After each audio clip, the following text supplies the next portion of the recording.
বাংলা বাজার মসজিদ কমপ্লেক্সের ভিতরে দিনের দুপুরে তালা ব্যাংকে কিন্তু সন্ত্রাসী গোষ্ঠী একটি ঘর জবরদখল করেছে। আমরা মসজিদ কমিটি এটা প্রতিবাদ করেছি। এখন আপনাদের কাছে বিচার, দিনে দুপুরে ঘরের তালা ভেঙে ঘরের মাল লুটপাট করার জন্য যারা কারসাজি করেছেন, আপনারা কি তার বিচার চান? আমরা এর প্রতিবাদ করে তাৎক্ষণিক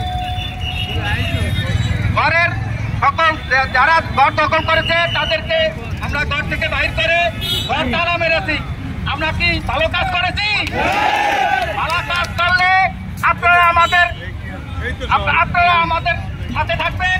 আমরা আগামী দিনও ভালো কাজ করার চেষ্টা করবো ইনশাআল্লাহ। বাংলা বাজারবাসী, বাংলা বাজার মসজিদের মুসলিয়ান ভাইয়েরা, আসসালামু আলাইকুম।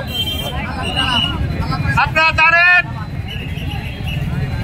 যে এই মসজিদ দীর্ঘ 17-18 বছর যাবৎ আওয়ামী লীগ এই মসজিদকে পরিচালনা করেছিল। এই মসজিদের অনেক জমি, অনেক টাকা পয়সা লুটপাট হয়েছে।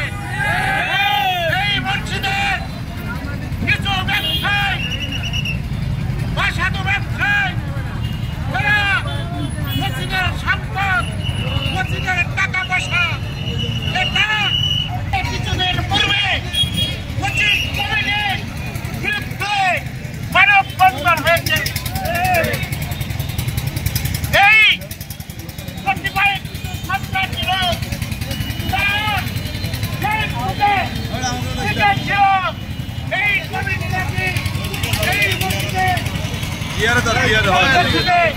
চাঁদাবাজি করেছে।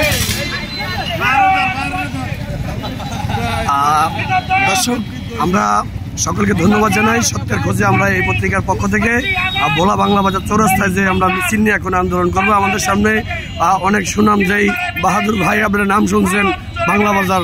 সকলকে ধন্যবাদ জানাই সত্যের খোঁজে আমরা এই পত্রিকার পক্ষ থেকে। একটি সুন্দর কমিটি আমাদের প্রাণপ্রিয় নেতা আলহাজ হাবিব ইব্রাহিম সে উপহার দিয়েছিল। বিগত অল্প কয়েকদিন আগে এই মসজিদ কমিটির সেই চাঁদাবাজি এবং অপকর্মের একটি এই মসজিদের ভিতরে যারা 2-4-5 জন লোক এই অপকর্মের সাথে জড়িত, তারা ওই আওয়ামী লীগের সময়ও এই মসজিদের সম্পদ টাকা পয়সা না দেওয়ার জন্য পায়তারা করছে এবং এই মসজিদে 30 লক্ষ টাকা এখন পর্যন্ত বাকি আছে। আপনারা জানেন আওয়ামী লীগ পরিবারের একটি ঘর এখানে ব্যবসা করত নেতা তোফার আমাদের ভাইটা, তার নামে মসজিদ ওই তৎকালীন সময় ওই মসজিদের কত ঠিক নিয়েছিল, সেই অর্থ পর্যন্ত 3 লক্ষ টাকার উপরে ভাড়া দেওয়া হয়নি। আজকে এই মসজিদ কমিটি প্রতিবাদ করতে গিয়ে মসজিদের সম্পদ রক্ষা করার জন্য সেই ঘরটি তারা বন্ধ অবস্থায় ছিল। আজকে হঠাৎ করে এবং স্থানীয় কিছু সন্ত্রাসী লোক এই ঘরটি তারা ফেলে ওই আওয়ামী লীগ যেন বাজারে যেরকম লুটপাট করেছে, আজকে এক আওয়ামী লীগ আর এক আওয়ামী লীগের ঘরের মালামাল নিয়ে যাওয়ার সেই